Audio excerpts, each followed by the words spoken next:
I grew up in California, so I'm a product of the University of California system. So actually, I did my undergraduate in engineering at UCLA, and then I decided I did not want to be kind of in the industrial, complex. So with the intention of doing public health, and so I went to University of California at San Diego, and then arranged to go to University of California, Berkeley for a master's in public health in epidemiology while I was in medical school. Those kind of programs are common today, but were very unusual then. So I finished medical school having completed the degree in epidemiology and medical school, decided I wanted to do at least a full clinical training before going into public health. So I went to what's called a social medicine program in New York at Montefiore Hospital and trained there for 3 years. And during that, I started doing occupational health activities and working with various worker groups in the United States. People are fairly familiar with Tony Mazzocchi and people that were basically health and safety unionists. And so I started working with them and then went to work after my residency for NIOSH, the National Institute for Occupational Safety and Health, and was doing workplace epidemiology investigations. And eventually left NIOSH and went to UCLA as an assistant professor in epidemiology with a focus on occupational, but over time got more involved in environmental issues as well. Most of my orientation and my research agenda has been dictated largely by interested worker groups, and then also by interested and impacted communities, particularly environmental justice communities, communities that live near industrial waste sites or have been exposed through contaminated food or water. And so basically a lot of my research activities has been community-based because of my medical background. A lot of it involves collecting biomonitoring data as well as health outcome measures on real populations. And so a lot of my study activities have really involved the complicated logistics of operating sometimes in quite distant places to arrange for doing those kind of studies. So over the years, I've maintained a focus on both worker groups and community groups. I've been fortunate over the years. I've always actually been able to maintain my funding in both areas, although I will say I've gotten more funding for some of the environmental studies, but some of those, particularly with the biological markers and other things, are just frankly more expensive studies. So fortunately, I've been able to have funding in that. But we've had a very dedicated group in occupational health, which developed into, I'd say, an unusual area. Beginning in the late 70s and early 80s, I developed some collaborations with people in Sweden, New York, focusing on a model of work organization and job stress. And I was actually the second author of the first article published in the United States on the prospective association between high demands, low control in the workplace, and the development of hypertension and cardiovascular disease. And so over the years, I've continued basically collaborating with our work organization group. And so it's interesting because on the environmental side, I'm mostly focusing on exposure to chemicals and toxins. But on the occupational side, I've been focusing as much on the organization of work per se as a cause of ill health. Some of that spilled over to the environmental side, where I look at the environmental stressors associated with being disadvantaged communities and being disproportionately impacted by hazardous waste sites and traffic and indoor air pollution. I think that because there's the challenge of victim blaming, if you start talking about issues that are not pure toxins, I think that it's a challenge. It was a challenge to introduce it in the occupational setting.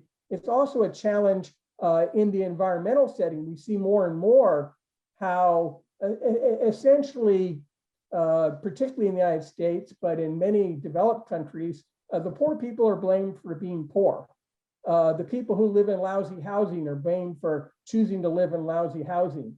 And not only does the lousy housing have things like cockroaches, and I was involved in a study that showed the association between cockroach allergen and asthma among inner city children, but also crowding and other things that are now actually within the ISEE, people are beginning to look at, where it's not just traffic, it's actually that the urban environment structure with the lack of green space and with crowding and other things can be deleterious to the health.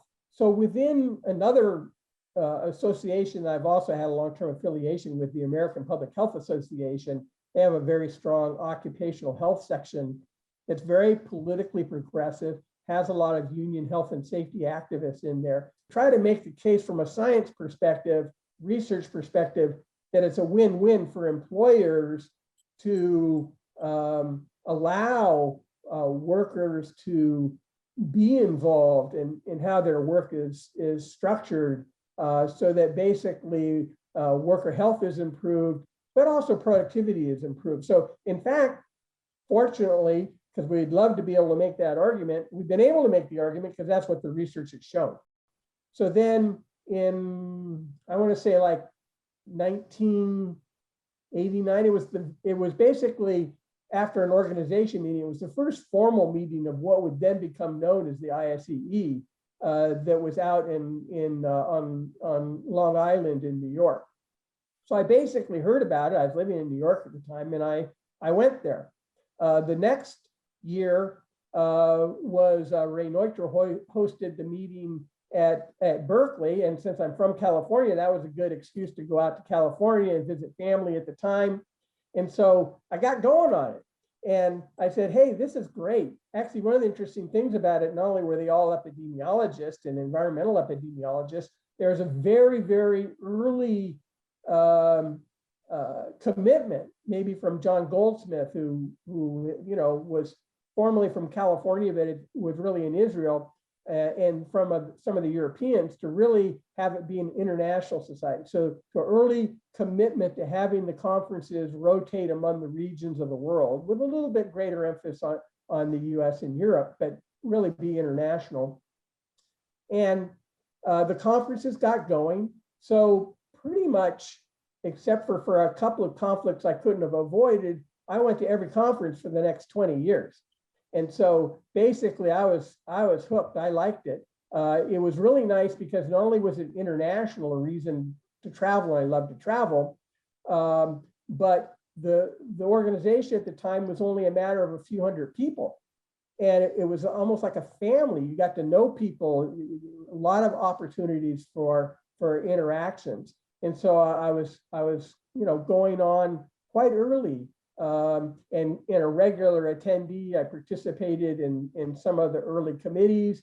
Then I started working a little bit on some of the conferences. After a few years, I was nominated for counselor, and I didn't win. And I want to emphasize to people who might be thinking about it, we have really, really high quality people who are running for offices, and there's no shame in losing. So I really want to encourage people, if they're asked to run, because there's no shame in losing. I didn't win the first time, but then they nominated me for secretary treasurer, which is one of the officer positions, and I was elected. And so then beginning in 2001, I started participating in the executive council as secretary treasurer. And then they said, can you rerun? So I actually ended up being secretary treasurer for 6 years, which had been longer than anybody else prior to then. And so from 2001 to 2006, I participated in the monthly council meetings. I was an officer along with president-elect and the president. But one of the major activities is the annual conference.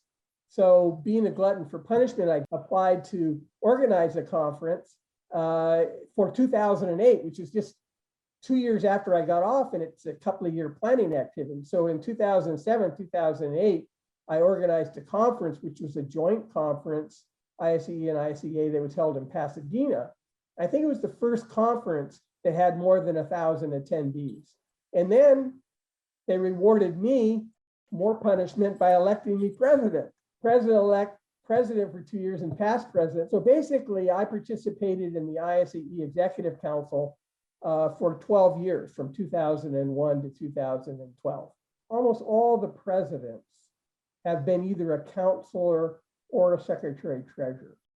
As I reflect back, I think there's some key things that developed. One is a major focus on air pollution. And it's my perception that when you go back to the late 70s and 80s, is a lot of the really wonderful air pollution research that was being done at the Harvard Six City Studies and others in collaborations in Europe. So the ISEE really was dominated by air pollution research.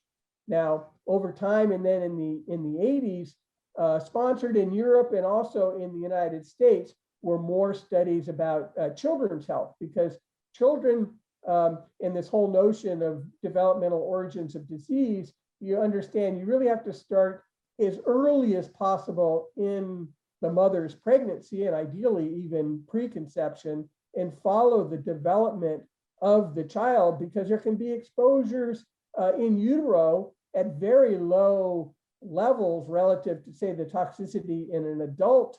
You know, more and more there were the birth cohort studies and other approaches for children. And I think then there was a whole group of people who were doing these kind of studies that wanted to look for a home to have the people from Europe, United States, Asia, and others come together and do that. Meanwhile, the people interested in cancer, the people interested in lead, the people interested in water, they were all presenting. And now increasingly, there's a growing cohort of people interested in climate change and the impacts on human health. And I think it's possible to have a successful academic career while you still maintain a very strong, public health commitment, and thinking about the policy implications, thinking about working with communities.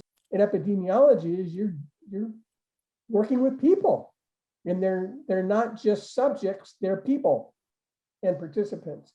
So to me, the passion of being an environmental epidemiologist is to keep in mind that kind of public health mission and how that relates to the environment that people live in.